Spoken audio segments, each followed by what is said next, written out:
Marv here, Words to the Wise. Today we're going to do a little short story. We're going to talk about the three-legged stool. Man is based on these three legs: the physical self, the mental self, the spiritual self. We call this our three-legged stool. Now, this creates conflicts for some people that have conflicts with religion. Some people will sit there and go, religion is the crutch of the masses, it's a waste for foolish people, it's a waste for this. I mean, it's an exhibiting of a function of belief, which is important. But I always express the counter thing that you misperceive. Because you only have two legs, you perceive that third leg as a crutch, as a cane that somebody is walking upon. When in reality, for the people that have the three legs, they realize that it is not a crutch. They know it's not a crutch or cane. It's a solid, substance thing. It gives a greater stability. 3 legs is stronger than 2. The problem is many times one leg is a little shorter or longer than the other legs, and it makes your stool really wobbly. You want to have, for good growth, you need to have a balance of your physical self, your mental self, and your spiritual self, and all of these feeding and helping each other. When your physical self is exhausted and needs and screams for help, it's that personal spiritual self that gives it that inner will that allows you to overcome physical self, physical needs. People that don't have that deny it's true. To me, it's like the people that have color blindness. And if that was the majority of people, only a small number of people had color vision, they would sit there and call you a liar about their ability to see colors that nobody else can see. And because they can't do it, they only perceive that as it being impossible, because they themselves cannot perceive it. Just because they can't perceive it doesn't mean it's there. Not there. Philosophy of the three-legged stool gives us strength. It allows us to reach beyond where we couldn't be able to do. Just as I referred to in the story of the cup, it's that when we run out of ideas and knowledge, where do we fall to? But belief, to help fill in the gaps until knowledge can be filled in those gaps and restore a more accurate picture. The three-legged stool allows the person to fall back and do things that the two-legged person cannot do. The two-legged person sits there and he runs as fast as he can.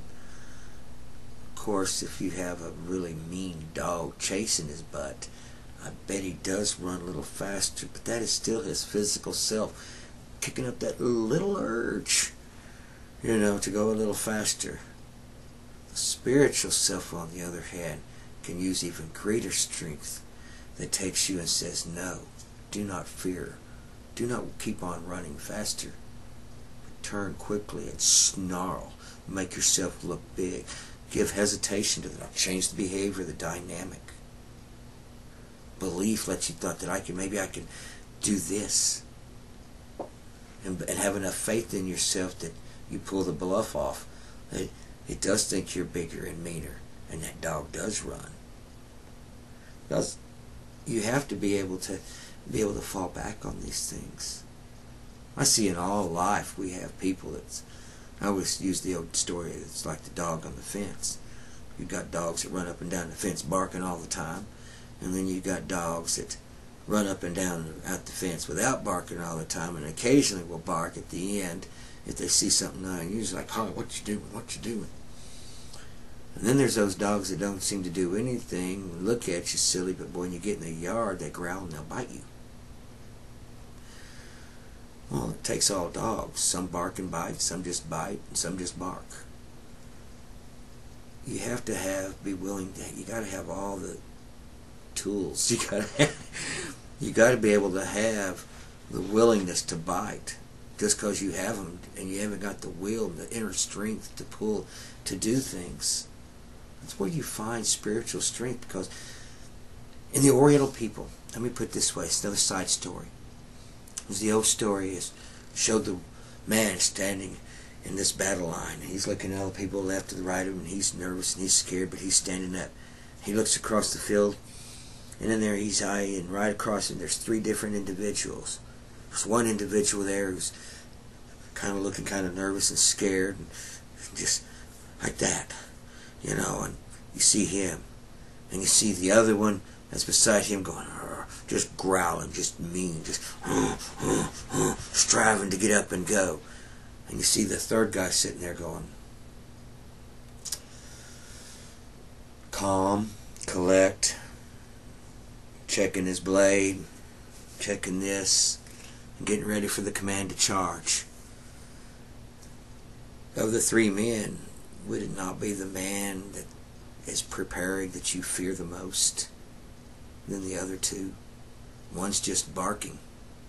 The other one's running around. One is willing to bite. He doesn't want to bark. He has no need to bark. He's going to have to bite you because he has to do it.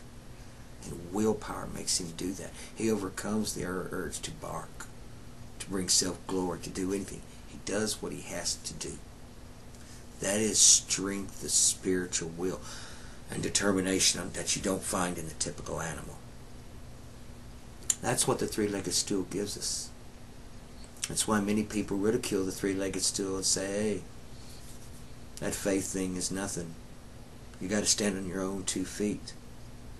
Well, if you haven't got the 3rd leg, that's fine. Why in the hell would I want to stand on 2 feet when I've got 3 solid feet and a solid stance, which is a lot more solid than your 2 legs? Anybody will tell you a 3-legged structure is more stable than a 2-legged structure. That is what it is. And such it is with the balance in society of our life. As a structure, we are better off as 3 legs to build our societal life than 2 legs. And that's the story of the 3-legged stool. Hope you enjoyed it. I know it was short, but hey, we'll have other ones later. Talk to you later. Bye.